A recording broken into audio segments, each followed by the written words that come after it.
సొలొమోను చెప్తున్నాడు ఈ రోజున. ఇంకెంతకాలం దేవుణ్ణి దూరంగా పెడతావు?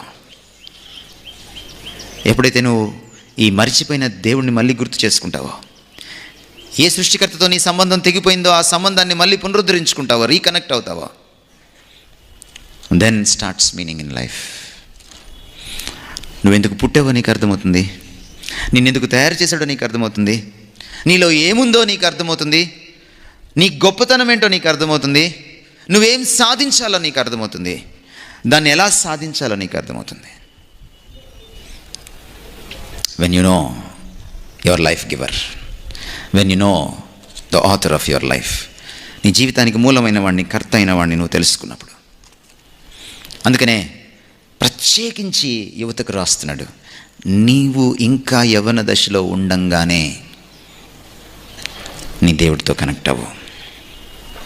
ఎందుకంటే మీనింగ్ ఆయనతోటే స్టార్ట్ అవుతుంది. This the first thing that you should do.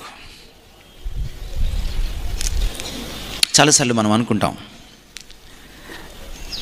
ఎందుకు ఇలా చేయాలి, ఏంటి దేవుడితో సమస్య ఏంటి, దేవుడు లేకపోతే నేను ఎందుకు సాధించలేను? ఎస్, చాలా సాధించలేము మనం. చాలాసార్లు యువకులకి ఈరోజు ప్రాబ్లం ఏంటి? They are at cross roads. వాళ్ళు 4 రోడ్ల చౌరస్తాల నుంచొని వాళ్ళు ఏం చేయాలో వాళ్ళకి అర్థం కావట్లా. ఏంటి వాళ్ళ చౌరస్తా? చదువుకు సంబంధించిన చౌరస్తా,